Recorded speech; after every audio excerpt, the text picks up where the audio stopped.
UPSC 2024 preliminary ഡിസ്കഷൻ്റെ part 6ലേക്ക് സ്വാഗതം. ക്വസ്റ്റ്യൻ നമ്പർ പാർട്ട് സെറ്റ് ഡിയിലെ ക്വസ്റ്റ്യൻ നമ്പർ 40 തൊട്ട് 50 വരെയാണ് ഇന്ന് ഡിസ്കസ് ചെയ്യുന്നത്. ഇതിന് മുമ്പിലുള്ള വീഡിയോസ് എല്ലാം യൂട്യൂബിൽ അപ്ലോഡ് ചെയ്ത് പ്ലേലിസ്റ്റിൽ ഇട്ടിട്ടുണ്ട്.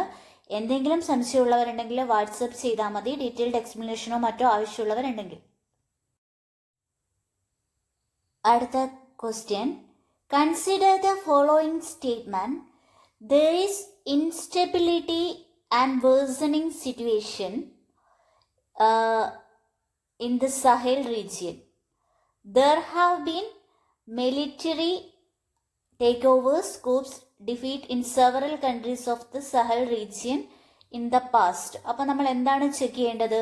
സ്റ്റേറ്റ്മെന്റ് 1, സ്റ്റേറ്റ്മെന്റ് 2 ഇവ കറക്റ്റ് ആണോ, സ്റ്റേറ്റ്മെന്റ് 2 സ്റ്റേറ്റ്മെന്റ് 1നെ എക്സ്പ്ലെയിൻ ചെയ്യുന്നുണ്ടോ എന്നതാണ് ചോദിക്കുന്നത്. അപ്പോൾ ഇത് ശരിയാണോ? സഹൽ റീജിയൻ എവിടെയാണ്? സഹൽ റീജിയൻ നമുക്കറിയാം, വെസ്റ്റ് ആഫ്രിക്കയിലാണ് എന്ത് സഹൽ റീജിയൻ വരുന്നത്. അവിടെ ഇൻസ്റ്റെബിലിറ്റി ഉണ്ടായിരുന്നോ എന്നതാണ് ചോദ്യം. നമ്മൾ റീസെൻ്റ്ലി ന്യൂസിൽ ഉണ്ടായിരുന്ന വാർത്തയാണ്. അവിടെ ഒരു പൊളിറ്റിക്കൽ ഇഷ്യൂസ് ഉണ്ടായിരുന്നു. സഹൽ റീജിയൻ, നീഷർ എന്ന് പറയുന്ന ഒരു ഭാഗം, ചാഡ്, മാലി, അവിടെയൊക്കെ പൊളിറ്റിക്കൽ ഇൻസ്റ്റെബിലിറ്റി ഉണ്ടായിരുന്നു. So there have been military takeovers, coups defeat in several countries at the Sahel region in the recent past. രണ്ടും കറക്റ്റാണ്. അതുപോലെ തന്നെ ഇൻസ്റ്റെബിലിറ്റി എന്തുകൊണ്ടാണ് വേഴ്സണിങ് സെക്യൂരിറ്റി ഉണ്ടായത്? മിലിറ്ററി ടേക്ക് ഓവർ ഉണ്ടായത് കൊണ്ടാണ്. അപ്പോൾ സ്റ്റേറ്റ്മെന്റ് 1നെ സ്റ്റേറ്റ്മെന്റ് 2 എക്സ്പ്ലെയിൻ ചെയ്യുന്നു. So both are correct. അപ്പോൾ നമ്മുടെ ആൻസർ ഏതാണ്? Answer A. അടുത്ത ചോദ്യം നോക്കാം. India does not import apples from the United States of America. In India the law prohibits the import of genetically modified food without the approval of the competent authority. ഇതിൽ നേരത്തെ പോലെ തന്നെ statement 1ഉം 2ഉം correct ആണോ check ചെയ്യണം.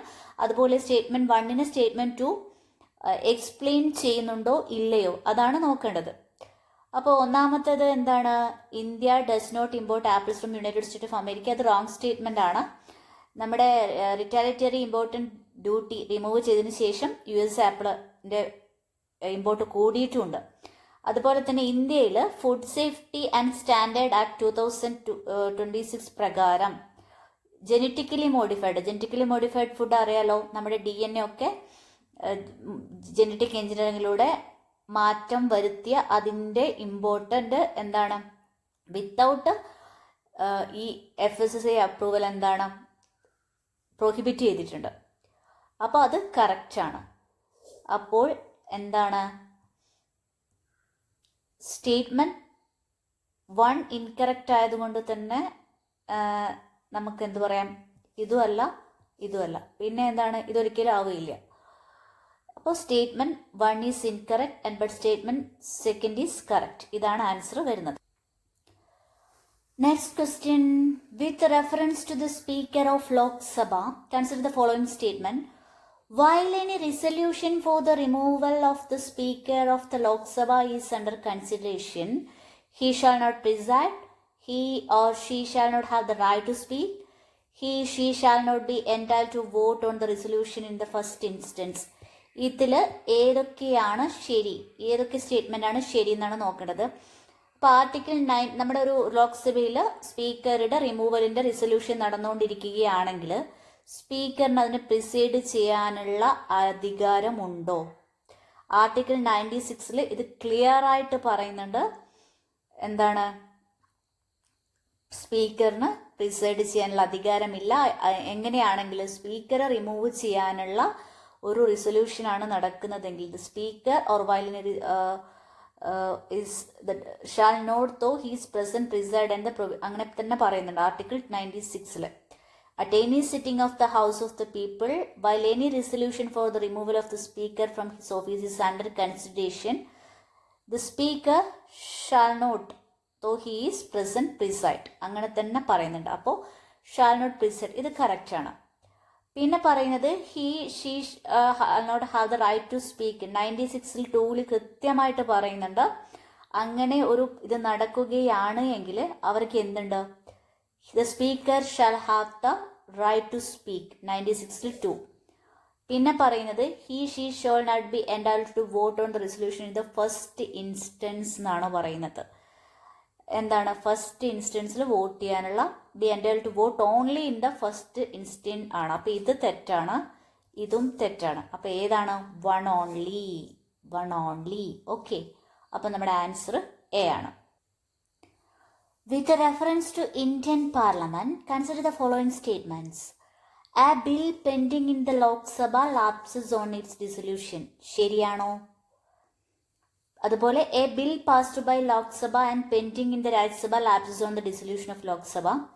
A bill in regard of which the President of India notified his or intention to summon the houses to join the sitting lapses on the dissolution of the Lok Sabha. ഇതിൽ ഏതൊക്കെ statement ആണ് correct എന്നാണ് ചോദിക്കുന്നത്. നിങ്ങൾക്കറിയാം, ലോക്സഭ പിരിച്ചുവിടുന്നതോടുകൂടി ലോക്സഭയിൽ pending ആയിട്ടുള്ള bill എന്താണ്? Lapse ആവും. അതിന് പിന്നെ മൂവ്മെൻ്റ് ഒന്നും ഉണ്ടാവില്ല. അപ്പോൾ സ്റ്റേറ്റ്മെൻറ്റ് 1 എന്താണ്? സ്റ്റേറ്റ്മെൻറ്റ് 1 എന്ന് പറയുന്നത് കറക്റ്റാണ്. സ്റ്റേറ്റ്മെൻറ്റ് 2 ആണെങ്കിൽ ലോക്സഭ പാസ്സാക്കി രാജ്യസഭയിൽ പെൻഡിങ് ഇരിക്കുന്ന ബില്ലും ലാപ്സ് ആവും. അതും കറക്റ്റാണ്. അപ്പോൾ ആർട്ടിക്കിൾ 107 കൃത്യമായിട്ട് പറയുന്നുണ്ട് എന്താണ്? ലോക്സഭയിൽ ഒറിജിനേറ്റ് ചെയ്തിട്ടുള്ള ബില്ല് അത് ലോക്സഭ ഡിസൊല്യൂഷനിലാണെങ്കിൽ ലാപ്സ് ആവും. അതുപോലെ ആർട്ടിക്കിൾ 107(5) സെക്കൻഡ് പ്രകാരം ഈ സെക്കൻഡ് സ്റ്റേറ്റ്മെൻറ്റും കറക്റ്റാണ്. അതായത് a bill originated and passed by the Lok Sabha but is pending in the Rajya Sabha is also considered lapse. അപ്പോൾ സ്റ്റേറ്റ്മെൻറ്റ് സെക്കൻഡും കറക്റ്റാണ്. ഇനി മൂന്നാമത്തെ ക്വസ്റ്റ്യൻ നോക്കൂ, സ്റ്റേറ്റ്മെൻറ്റ് നോക്കൂ. A bill in regard to which the president of India notified his or intention to summon the house of joint sitting lapses on the dissolution of the Lok Sabha. ഇത് article 108(5) പറയുന്നുണ്ട് അങ്ങനെ lapse ആവില്ല 5. അപ്പോൾ എന്താണ്? Statement 3 incorrect ആണ്. അപ്പോൾ ഏതൊക്കെയാണ് നമ്മുടെ കറക്റ്റ് സ്റ്റേറ്റ്മെൻറ്റ്? ജോയിൻറ്റ് സിറ്റിങ്ങിന് വെച്ചിട്ടുള്ള ബി ആണ് കറക്റ്റ് സ്റ്റേറ്റ്മെൻറ്റ് ആൻസർ വരുന്നത്. ജോയിൻറ്റ് സിറ്റിങ്ങിന് വെച്ചിട്ടുള്ള ബില്ല് എന്താവില്ല? ലാപ്സ് ആവില്ല. ബാക്കി എല്ലാ ബില്ലും ലാപ്സ് ആവും. അപ്പോൾ സ്റ്റേറ്റ്മെൻറ്റ് ബി കറക്റ്റ് ആണ്. So next question. With reference to the parliament of India, consider the following statement. Derogation of a house. എന്താണ് ഡെറോഗേഷൻ എന്ന് പറയുന്നത്? Session as well as sitting രണ്ടും ടെർമിനേറ്റ് ചെയ്യുന്നതാണ്. അത് അങ്ങനെ ചെയ്യാൻ president of India does not require the advice of the council of ministers. Council of മിനിസ്റ്ററിന്റെ advice വേണ്ട. Prorogation of a house is generally done after the house is അഡ്ജോൺഡ്. അഡ്ജോൺ എന്ന് പറയുന്നത് suspend ചെയ്യുക ആ ഒരു വർക്കോ സിറ്റിങ്ങോ ഒരു സ്പെസിഫൈഡ് ടൈമിൽ. അത് അഡ്ജോൺമെന്റ് സീനാഡായി എന്ന് പറയുന്നത് എപ്പോഴാണ്? വിത്തൗട്ട് ഒരു ഡെഫിനറ്റ് ടൈം, നമ്മൾ നെക്സ്റ്റ് മീറ്റിങ്ങിൻ്റെ ടൈം ഫിക്സ് ചെയ്യാതെയാണെങ്കിൽ.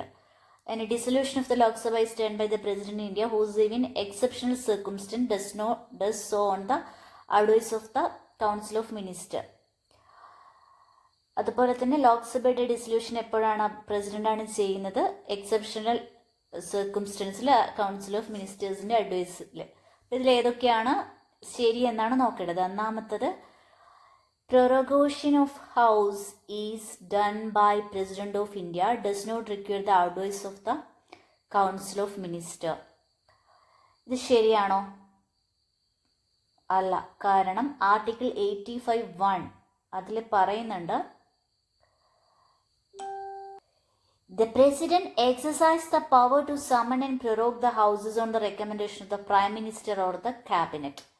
അപ്പോൾ എന്ത് വേണം? Require the advice of council of ministers ആണ്. അപ്പോൾ ഇത് തെറ്റാണ്. അടുത്തത്, prorogation house is generally done after the house is adjourn. അഡ്ജോണിന് ശേഷമാണ്. അഡ്ജോൺസിനിടെ അങ്ങനെയായാലും there is no bar to the president of India prorogating the house which is in session. ചിലപ്പോൾ ഈ അഡ്ജോൺമെന്റ് കഴിഞ്ഞിട്ട്, അഡ്ജോൺമെന്റ് എന്ന് പറയുമ്പോൾ എന്താണ്? ഒരു സ്പെസിഫൈഡ് ടൈമിലേക്ക് സസ്പെൻഡ് ചെയ്തിരിക്കുകയാണ്. അതിൻ്റെ ഡേറ്റ് പറഞ്ഞില്ലെങ്കിൽ നമ്മളതിന് അഡ്ജോൺമെന്റ് സിനിഡായി എന്ന് പറയും. സാധാരണ ഇത് കഴിഞ്ഞിട്ട് 2 or 4 ഡേയ്സോ മറ്റോ കഴിഞ്ഞിട്ടായിരിക്കും പ്രൊറഗേഷൻ വരാറ്. പക്ഷെ അങ്ങനെ നെസസറി അല്ല. ആ ഒരു ദിവസം തന്നെ വന്നിട്ടുള്ള സമയങ്ങളും ഉണ്ട്. അപ്പോൾ സ്റ്റേറ്റ്മെന്റ് 2 കറക്റ്റ് ആണ്. Dissolution of Lok Sabha is done by President of India, who saves exceptional circumstances does so on the advice of Council of Ministers-ഉം ശരിയാണ്. എങ്ങനെയാണ് dissolution Lok Sabha advice of council of minister തന്നെയാണ്. അത് 83(2) പറയുന്നുണ്ട്, കൃത്യമായിട്ട് പറയുന്നുണ്ട്. ഡിസൊല്യൂഷൻ നടക്കുന്നത് അഡ്വൈസ് ഓഫ് കൗൺസിൽ ഓഫ് മിനിസ്റ്റേഴ്സിൻ്റെ കൂടെ തന്നെയാണ്. അപ്പോൾ നമ്മുടെ ആൻസർ ഏതൊക്കെയാണ്? 2 and 3.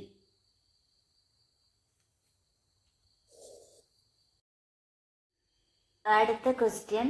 Consider the following statement. The European Parliament approved the Net Zero Industry Act recently. The European Union intends to achieve carbon neutrality by 2040 and therefore aims to develop all of its own clean technology by that time. എന്താണ് net zero industry act എന്ന് പറയുന്നത്? Net zero carbon ന്യൂട്രാലിറ്റിയുമായിട്ട് ബന്ധപ്പെട്ടിട്ടുള്ള ഒരു ടേമാണ്. നമ്മൾ absorption കൊണ്ട് അതിനെ compensate ചെയ്യാം. അതായത് ഒന്നുകിൽ ഫോറസ്റ്റ് വെച്ച് പിടിപ്പിച്ചിട്ട് അതുപോലെ തന്നെ കാർബൺ ക്യാപ്ചർ സ്റ്റോറേജ് അങ്ങനെയൊക്കെ വെച്ചിട്ടുള്ള ഇതിനാണ് നെറ്റ് സീറോ എന്ന് പറയുന്നത്. അപ്പോൾ അതുമായിട്ട് ബന്ധപ്പെട്ടിട്ടുള്ള ആക്ട് യൂറോപ്യൻ പാർലമെന്റ് അപ്രൂവ് ചെയ്തിട്ടുണ്ടായിരുന്നു. സോ സ്റ്റേറ്റ്മെന്റ് 1 കറക്റ്റ് ആണ്. സ്റ്റേറ്റ്മെന്റ് 2 പറയുന്നത് കാർബൺ ന്യൂട്രാലിറ്റി ബൈ 2040. ഈ ഒരൊറ്റ വർഷം കൊണ്ട് ഇതങ്ങ് തെറ്റായി. കാരണം 2050 ആണ് യൂറോപ്യൻ യൂണിയൻ വെച്ചിട്ടിരിക്കുന്ന ടാർഗറ്റ്. ആ 2040 എന്ന് പറഞ്ഞതുകൊണ്ട് എന്താണത്? തെറ്റണം. സോ നമ്മുടെ statement 1 is correct, but statement 2 is incorrect. Consider the following statements. Recently, Venezuela has achieved a rapid recovery from its economic crisis and succeeded in preventing its people from emigrating to other countries. Venezuela has the world's largest oil reserves. ഇതിൽ ഏതൊക്കെ statement ആണ് correct? Statement 1 സെക്കൻഡിനെ explain ചെയ്യുന്നുണ്ടോ എന്നാണ് ചോദ്യം. വെനിസ്വലയിൽ ഉണ്ടായിട്ടുള്ള economic crisis കൊണ്ട് ഒരുപാട് ആൾക്കാർ അവിടെ വിട്ടുപോയി. അതുപോലെ തന്നെ അടുത്തത് അവിടെയാണ് ലാർജസ്റ്റ് ഓയിൽ റിസർവ്സ് ഉള്ളത്. ഇത് രണ്ടും ശരിയാണോ? നമുക്ക് 2014 അവിടെ ഒരു ക്രൈസിസ് തുടങ്ങുന്നത്. അപ്പോഴേ ഈ അഭയാർത്ഥികൾ അവിടെ നിന്ന് പോകുന്നുണ്ട്. Almost 87 of the 7.72 million people, almost 84% ആൾക്കാരും ഫുഡിനും ഭക്ഷണത്തിനും വേണ്ടിയിട്ട് നന്നായിട്ട് ബുദ്ധിമുട്ടിയിട്ടുണ്ട്. സോ എന്താണ് സ്റ്റേറ്റ്മെന്റ് ഫസ്റ്റ്? എന്തല്ല, ശരിയല്ല, ഇൻകറക്റ്റ് ആണ്. ഇതിന്റെ ഒരു ഇത്രയും എക്കണോമിക് ക്രൈസിസിൽ ഒരു രാജ്യത്തിന്റെ ഒരു വിരോധാഭാസമാണ് സ്റ്റേറ്റ്മെന്റ് 2 തന്നിട്ടുള്ളത്. Venezuela has the world largest oil reserves. അത് കറക്റ്റുമാണ്. അങ്ങനെ ഒരു രാജ്യത്താണ് ഈ എക്കണോമിക് ക്രൈസിസും ഉണ്ടായിരിക്കുന്നത്. അപ്പോൾ ഏതാണ് നമ്മുടെ ഓപ്ഷൻ വരുന്നത്? Option B. Statement 1 is incorrect, but statement 2 is correct. അടുത്ത question. With reference to digital India land record modernisation programme, അതുമായിട്ട് ബന്ധപ്പെട്ട 3 കാര്യങ്ങൾ തന്നിട്ടുണ്ട്. ശരിയാണോ? To implement the scheme the central government provides 100% funding എന്നാണ് ഒന്നാമത്തെ ക്വസ്റ്റ്യൻ. അപ്പോൾ digital India land record modernisation programme എന്നത് സെൻട്രൽ സെക്ടറിന്റെ സ്കീമാണ്. 100% ഫണ്ടിങ്ങും സെൻട്രൽ സെക്ടറിൻ്റെതാണ്. അടുത്തത്, under the scheme cadastral maps are digitalised. എന്താണ് കഡസ്ട്രൽ മാപ്സ്? നിങ്ങൾക്ക് അറിയായിരിക്കും. അതായത് നമ്മുടെ റിയൽ എസ്റ്റേറ്റ്, റിയൽ പ്രോപ്പർട്ടി, അതിൻ്റെയൊക്കെ അളവുകളോ അതിരുകളൊക്കെ സംബന്ധിച്ചിട്ടുള്ള സമഗ്രമായ റെക്കോർഡിങ്ങിനാണ് കഡസ്ട്രൽ മാപ്പ് എന്ന് പറയാം. അപ്പോൾ അത് ഡിജിറ്റലൈസ് ചെയ്തിട്ടുണ്ട്, അതും ശരിയാണ്. An initiative has been undertaken meant to transliterate of record right from the local language to any of languages recognized by the Constitution of India. എന്ന് വെച്ചാൽ ഏതൊരു ലോക്കൽ ലാംഗ്വേജിൽ നിന്നും ഭരണഘടനയിലെ മറ്റൊരു ഭാഷയിലേക്ക് അത് മാറ്റാനുള്ള ഒരു ഇനീഷ്യേറ്റീവും കൂടി ഉണ്ടായിട്ടുണ്ട്. അപ്പോൾ ഇതിൽ 3ഉം കറക്റ്റ്, ഇതും കറക്റ്റ് സ്റ്റേറ്റ്മെന്റ് ആണ്. അപ്പോൾ ഓപ്ഷൻ ഡി ആണ്. അതായത് 1, 2, 3 ഇതാണ് ശരി ഉത്തരം. അടുത്തത്, വിത്ത് reference to the Pradhan Mantri Surakshit Matritva Abhiyan, consider the following statement. The scheme guarantees a minimum package of antenatal care service to women in their 2nd and 3rd trimesters of pregnancy and 6 months post-delivery healthcare service in any government health facility. Under the scheme, private sector healthcare providers of certain specialties can volunteer to provide services to nearby government health facilities. അപ്പോൾ നമ്മുടെ പ്രധാനമന്ത്രി സുരക്ഷിത് മാതൃത്വ അഭിയാനുമായി ബന്ധപ്പെട്ടിട്ട് ഇതിലേതൊക്കെയാണ് ശരി എന്നാണ് പറയുന്നത്. അപ്പോൾ ഒന്നാമത്തതിൽ പറയുന്ന antenatal, അതായത് പ്രസവത്തിന് മുമ്പുള്ള കെയർ സർവീസ് കൊടുക്കുന്നുണ്ട് ആദ്യത്തെ 3 മാസം, അതും ശരിയാണ്. പക്ഷേ എന്തില്ല, പോസ്റ്റ് ഡെലിവറി ഹെൽത്ത് കെയർ സർവീസിനെ കുറിച്ചിട്ട് അതിൽ പറയുന്നില്ല. അപ്പോൾ തീർച്ചയായിട്ടും സ്റ്റേറ്റ്മെൻറ്റ് 1 എന്താണ്, തെറ്റാണ്. ഇനി സ്റ്റേറ്റ്മെൻറ്റ് 2, ഒരു നാഷണൽ പോർട്ടൽ തന്നെ ഉണ്ടാക്കിയിട്ടുണ്ട്, അതായത് പ്രൈവറ്റ് ഡോക്ടർമാരുടെ എൻഗേജ്മെൻറ്റിന് വേണ്ടിയിട്ട്. അതിൽ റേഡിയോളജിസ്റ്റോ അല്ലെങ്കിൽ ഗൈനക്കോളജിസ്റ്റോ അവർക്ക് വേണ്ടിയിട്ട് പ്രൈവറ്റ് സെക്ടേഴ്സിന് അതിന് വോളണ്ടറി സർവീസ് കൊടുക്കാം. അപ്പോൾ സ്റ്റേറ്റ്മെൻറ്റ് 2 ശരിയാണ്. അപ്പോൾ ഏതാണ്, ബി ഓൺലി. അടുത്ത ക്വസ്റ്റ്യൻ, വിത്ത് റെഫറൻസ് ടു പ്രധാനമന്ത്രി ശ്രം യോഗി മൻധൻ, അതുമായിട്ട് ബന്ധപ്പെട്ടിട്ടുള്ള സ്റ്റേറ്റ്മെന്റ് ഏതൊക്കെയാണെന്ന് പറയാം. ഇവിടെ തന്നിട്ടുള്ള 1, entry age group of enrolment in the scheme is 21 to 40 years. Any specific age-specific contribution shall be made by beneficiary. Each subscriber under the scheme shall receive a minimum pension of 3,000 per month after attaining the age of 60 years. Family pension is applicable to the spouse and unmarried daughters. So entry age എന്ന് പറയുന്നത് ഇത് 18 തൊട്ടിട്ട് 40 വയസ്സ് വരെയാണ്. അപ്പോൾ ഇത് തെറ്റാണ്. അപ്പോൾ നമുക്ക് ഏത് എലിമിനേറ്റ് ചെയ്യാം, ഇതും എലിമിനേറ്റ് ചെയ്യാം, ഇതും എലിമിനേറ്റ് ചെയ്യാം.